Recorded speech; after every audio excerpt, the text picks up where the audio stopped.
Hi friends, எல்லாருக்கும் வணக்கம். ரொம்ப லாங் கேப்புக்கு அப்புறம் லாங் வீடியோ போஸ்ட் பண்ணியிருக்கிறேன்.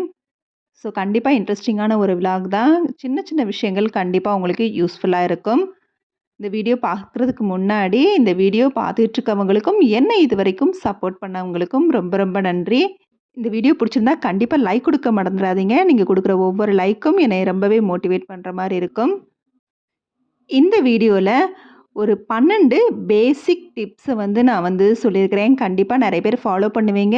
தெரியாத சில பேருக்கு இது யூஸ்ஃபுல்லாக இருக்கும். அதாவது செய்யணும் ஆசை இருக்கும். ஆனால் சில விஷயங்களால் அதை அப்படியே வீடு போட்டபடி வச்சுருப்போம். ஸோ அந்த மாதிரி உள்ளவங்களுக்கு இது யூஸ்ஃபுல்லாக இருக்கும். இந்த சின்ன விஷயங்களை ஃபாலோ பண்ணாலே வீடு செம்ம சேஞ்சாக தெரியும். ஃபர்ஸ்ட் ஆஃப் ஆல் நான் ப்ரிப்பேர் பண்ணிகிட்ருக்கிறது கரம் மசாலா தான். கரம் மசாலா பொடி தீந்துருச்சு.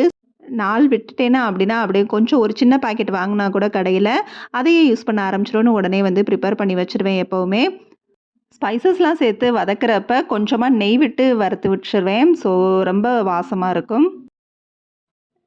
வாங்க ஃபஸ்ட் டிப் என்னன்னு பார்க்கலாம். டிப் நம்பர் 1 என்ன அப்படின்னா, எல்லோரும் மேக்ஸிமம் பண்ணுற விஷயந்தான். அப்படியே கவுண்டர் டாப் மேலேயே எல்லாத்தையும் சாப் பண்ணி போடுவோம். அடுத்து அதை எடுக்கிறோம். அப்போ கவுண்டர் டாப்பே ரொம்ப அன்க்ளீன்டாக இருக்கும். அதுக்கு பதிலாக இந்த மாதிரி ஒரு பேஸ்கெட் வச்சுட்டோம்னா நம்ம சமையல் முடித்த உடனே அந்த பேஸ்கெட்டில் இருக்கிறத ஒரே தான் டஸ்ட்பினில் போடுற மாதிரி இருக்கும். ஸோ கவுண்டர் டாப்புமே நீட்டாக மெயின்டைன் ஆகும். டிப் நம்பர் 2, நம்ம சமையல் முடித்ததுமே நம்ம யூஸ் பண்ண ஆயில் பாட்டில், க்ராசரி பாட்டில்ஸ் எதுவாக இருந்தாலும் அப்படியே ஒரு ஈர துணியை வச்சு நல்லா வெளியில் தொடச்சி விட்டுட்டோம் அப்படின்னா ரொம்பவே எண்ணெய் பிசுக்கு இருக்காது. நம்ம ரெகுலராக அது வாஷ் பண்ணுறப்பையும் நம்மளுக்கு ஈஸியாக வாஷ் பண்ண முடியும். அதே மாதிரி தான் ஈர துணியை வச்சு ஸ்டவ்வையும் கிச்சன் கவுண்டர் டாப்பையும் நம்ம கையோட இப்படி தொடச்சி விட்டுடலாம். இது நம்ம எப்போ பார்த்தாலும் டீப் க்ளீன் பண்ணணும் தான் இல்லை. சும்மா ஈர துணியை வச்சு நம்ம தொடச்சிட்டாலே எப்போவுமே கிச்சன் ரொம்பவே நீட்டாக மெயின்டைன் ஆகும். அதுக்காக சோப் போட்டு தான் எப்போவும் வாஷ் பண்ணணும் கிடையாது.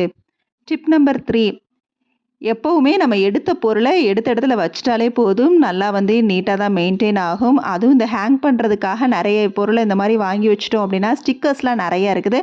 ஸோ நம்மளுக்கு கீழே எல்லாமே அப்படியே க்ளம்ஸியாக இருக்காது. ஸோ எடுத்த பொருளை எடுத்த இடத்துலேயே வச்சிடலாம். முடிஞ்ச அளவுக்கு இந்த ஹேங்கிங்காக ஹூக்ஸ் எல்லாம் வாங்கி வச்சுக்கலாம்.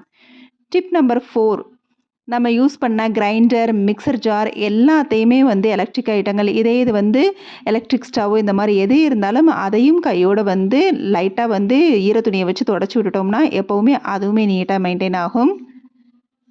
டிப் நம்பர் 5 ரொம்ப முக்கியமான ஒரு டிப் தான் சொல்லணும். இது என்ன அப்படின்னா, குழந்தைங்க கையில் நம்ம இந்த மாதிரி வேலைகளை சின்ன டாஸ்க் மாதிரி கொடுத்துறது. இந்த ஒர்க் எப்போவுமே ஒன்னோடதுன்னு சொல்லி சின்ன வயசுலேருந்தே நம்ம பழக்கிட்டோம் அப்படின்னா அந்த குழந்தைங்களுமே ரொம்ப இன்ட்ரெஸ்ட்டாக செய்வாங்க. உங்களோட ஸ்போர்ட்ஸ் திங்ஸுமே விளையாண்டு முடிச்சதுக்கப்புறம் அந்தந்த இடத்துல செட் பண்ணிடணும்னு சொல்லிட்டா நம்மளுக்குமே வீடும் நீட்டாக மெயின்டைன் ஆகும். அப்புறம் முக்கியமான ஒன்று, சாப்பிட்ட உடனே அந்த வேஸ்ட் எடுத்து டஸ்ட்பினில் போடுறதுக்கு பழக்கிடணும். தட்டோட சிங்க்கில் போடுற பழக்கத்தை சின்ன வயசுலேருந்தே மாற்றி விட்டுறணும். டிப் நம்பர் 6, எப்போவுமே பெட்டு இந்த மாதிரி நீட்டாக மெயின்டைன் ஆகணும். இன்னொன்று, அதுக்கு இந்த மாதிரி எலாஸ்டிக் பெட் ஸ்ப்ரெட் எல்லாம் போட்டு விட்டோம்னா அது கலையாமல் இருக்கும். எப்போவுமே இந்த மாதிரி இருக்கிறப்ப அது இன்னுமே நம்மளுக்கு ப்ளசன்ட் லுக்கு கொடுக்கும். பெட் ஸ்ப்ரெட், பில்லோ கவர்லாம் வாஷ் பண்ணுறப்ப கொஞ்சம் கம்ஃபர்ட்டோ இல்லை வேறு ஏதாவது ஷாம்புவோ கூட நம்ம ஊற்றி வாஷ் பண்ணிட்டோம்னா ரொம்பவே வாசமாக இருக்கும். டிப் நம்பர் 7, வீட்டை முழுக்க கூட்ட முடியலைன்னா கூட ஒரு நாள் விட்டு ஒரு நாள் ஃபுல்லாக வீட்டை கூட்டிடுங்க. பட் டெய்லி கிச்சனை அப்பப்போ இந்த மாதிரி க்ளீன் பண்ணி விட்டுருங்க. அப்புறம் பாத்ரூமில் இந்த மாதிரி ஒரு வைப்பர் போட்டு நம்ம வைப் பண்ணி எடுத்துட்டோம்னா பாத்ரூம் எப்போவுமே ஒரு ஈரத்தன்மையோடையே இருக்கும். அதனால் வீக்லி ஒன்ஸ் ஷாம்புவோ கம்ஃபர்ட்டோ போட்டு நல்லா பாத்ரூமை வாஷ் பண்ணி விட்டுட்டு டெய்லி குளிச்சு முடிச்சதுன்னு இந்த மாதிரி வைப் பண்ணி விட்டுட்டோம்னா பார்க்க எப்போவும் வெட்டாக இருந்தாலே பாத்ரூம் நீட்டாக மெயின்டைன் ஆகும். அப்புறம் டிப் நம்பர் 8 ரொம்பவே முக்கியமானது, என்ட்ரன்ஸ். வீட்டோட என்ட்ரன்ஸ் ரொம்பவே இப்படி நீட்டாக மெயின்டைன் பண்ணணும். மங்களை பார்க்கவே ஒரு மங்களகரமாக இருக்கிற மாதிரி வச்சுக்கிட்டோம் அப்படின்னா அப்படியே வெளியில் இன்டோர் பிளான்ட் அது இதுன்னு வச்சு செட் பண்ணிட்டோம் அப்படின்னா செம்மையாக இருக்கும். பார்க்கவே நம்மளுக்கே ஒரு இம்ப்ரெஸ் பண்ணுற மாதிரி இருக்கும் வீடு. ஸோ அதனால் இன்டோர் பிளான்ட்லாம் வச்சு அப்படியே வெளியில் எலுமிச்சம்பழம் இந்த மாதிரிலாம் வச்சு பார்க்கிறப்ப இன்னுமே மங்களகரமாக இருக்கும். ஸோ என்ட்ரன்ஸ் இம்ப்ரெஸ் பண்ணுறதுக்காக நம்ம எப்போவுமே செப்பல் ஸ்டாண்ட் இதெல்லாம் நீட்டாக அரேஞ்ச் பண்ணி இந்த மாதிரி கொஞ்சம் வச்சுக்கோங்க. டிப் நம்பர் 9, எப்போவுமே வீட்டில் நம்ம விளக்கேற்றினாலும் ஏற்றலைனா கூட டெய்லி தூபம் வந்து வச்சு விட்டுட்டோம் அப்படின்னா வீடு எப்பவும் வாசனையாக இருக்கும். அது வீட்டில் வந்து நான் வெளியிலையும் வந்து என்ட்ரன்ஸ்லேயும் வச்சுருப்பேன். அதே மாதிரி வீட்டில் சிட் அவுட்லேயும் வந்து வச்சுருப்பேன். இதனால் வீடு எப்பவுமே ரொம்ப அந்த தூபத்தோட ஸ்மெல் வந்து இருந்துக்கிட்டே இருக்கும். ஸோ அந்த சாம்பிராணி தூபம் ஸ்மெல் ரொம்பவே நல்லாயிருக்கும். அதுவும் ஒர்க் பண்ணுறவங்களா இருந்தால் காலையில் இந்த மாதிரி ஏற்றி வச்சுட்டு அதுக்கப்புறம் வந்து ஈவினிங் வந்து அந்த டோரை ஓப்பன் பண்ணிட்டாலே அந்த அப்படியே ரொம்பவே வந்து ஒரு டிவோஷனல் மூட்லேயே நம்ம வந்து போயிடுவோம். அந்த அளவுக்கு ரொம்ப வாசமாக இருக்கும்.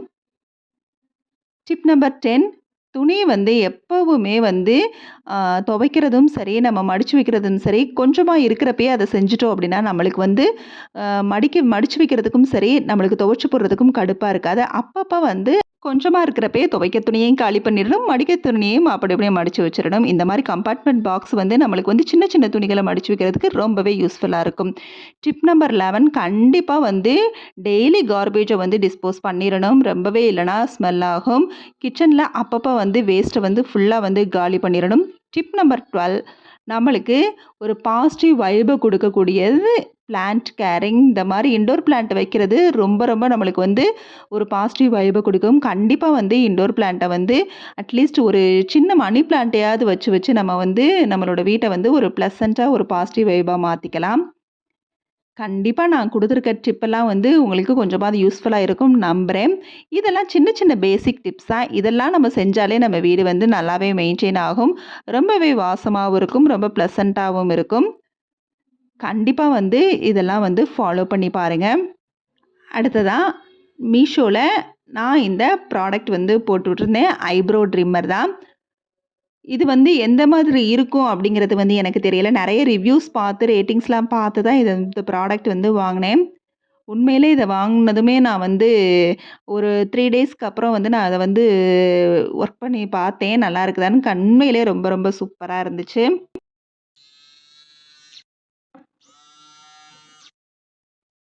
இது வந்து அப்பர் லிப் ஹேர வந்து ரிமூவ் பண்றது. இத கழட்டிட்டு இந்த இத வந்து நம்ம மாட்டிட்டோம் அப்படின்னா, ஐப்ரோவ வந்து ட்ரிம் பண்ணிக்கலாம். கண்டிப்பா இது வந்து யூஸ்ஃபுல்லா இருக்கும்னு நெனைக்கிறேன். எமர்ஜென்சியா வந்து நம்மளால வந்து பார்லர் போக முடியலனா கூட, இது நம்மளுக்கு ரொம்பவே ஹெல்ப் பண்ணும்னு நெனைக்கிறேன். அதோட ஒரு சார்ஜரும் இருக்குது. இதோட இந்த விளாக் முடியுது. Okay, bye. தேங்க்ஸ் ஃபார் வாட்சிங்.